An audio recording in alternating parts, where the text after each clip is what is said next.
Today we're covering a topic that's sickening. It's actually, well, say seasickness. So I hope you're ready for this because we're going to go over just about everything related with seasickness.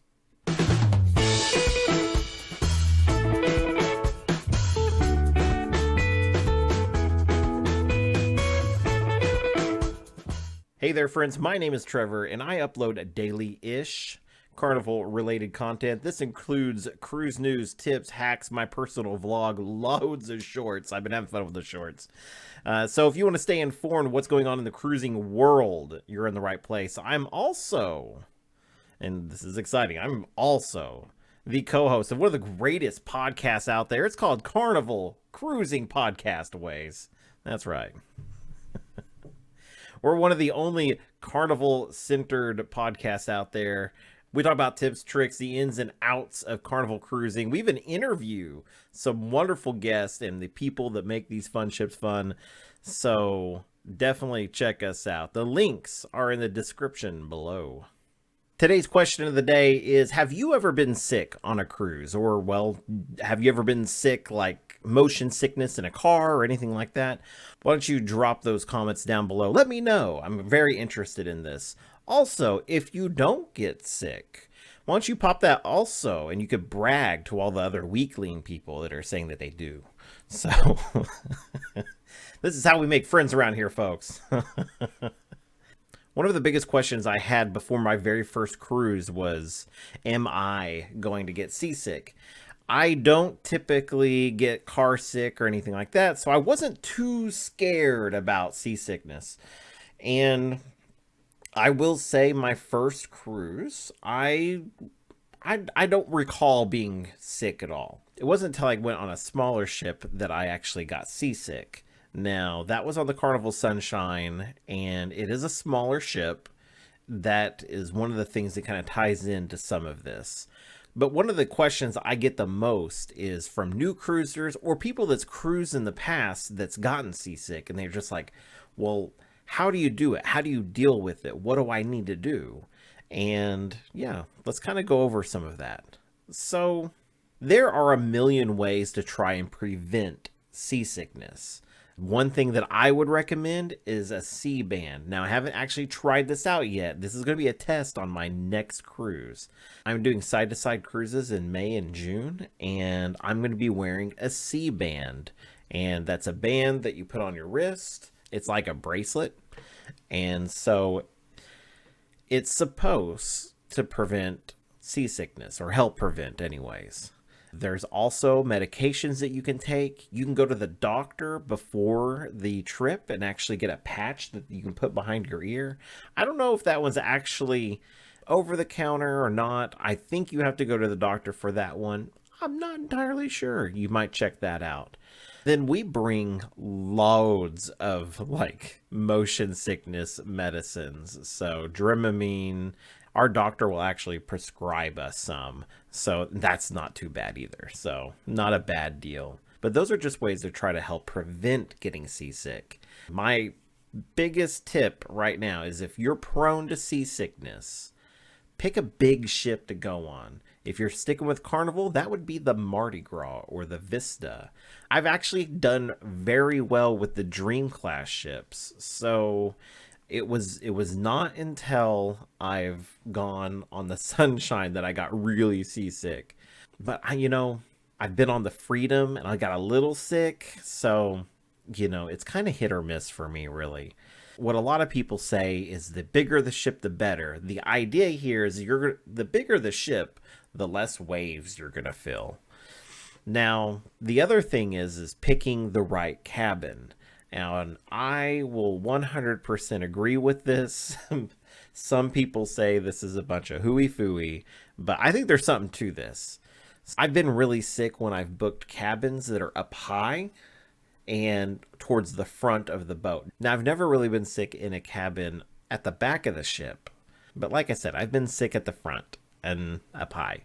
Now, most advice is going to tell you get as low as possible. Now, I know a lot of people will say, well, I really, really want a balcony. Now, my response to this would be see if your ship has cove balconies. Typically, those cove balconies are a lot closer to the water, and I've had a lot of success with those balconies. I love it. Those are my absolute favorite balconies. Now, besides getting as low as possible, I've always been told you want to get as middle as possible. So midship would be ideal for those of you who get seasick. The idea behind this is even if the ship was rocking quite a bit, that middle point would be the point that like rocks the least. So this side's going up, this side goes down. It's, you know, it's science, folks. It's how it works. I don't know. Now, my next tip would be very cautious and aware of when you're booking your cruise. If you are booking during a stormy season or hurricane season, you run the chance of having a very, very rough seas. Now, most of the time I cruise either in the springtime or in the winter time, and so those are kind of like my thing. So most of the time I'm avoiding a lot of that, but I have seen some very rough seas just pretty much any time of the year. It's kind of unpredictable, but trying to avoid those seasons may help. Next one I'm going to recommend is one that I don't follow, so it's avoid alcohol. I will say that 90% of the time, my seasickness starts when I've had a lot to drink. So you're already kind of feel kind of wheezy from drinking too much, and then your senses kind of go into overdrive, and then you get super seasick. So you don't want that combination of just grossness going on. And yeah, so I would avoid alcohol as much as possible, or at least drinking to excess.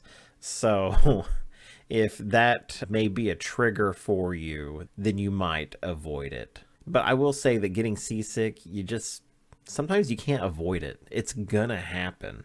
If you cruise often, you're gonna get it at some point. And like I said at the top of this video, this is why it's really good to have those medications on hand to try and help out with those symptoms. When it comes to medications, you should talk to your doctor and see what they recommend. Now, if you're going on a Carnival ship, this is a tip from me to you.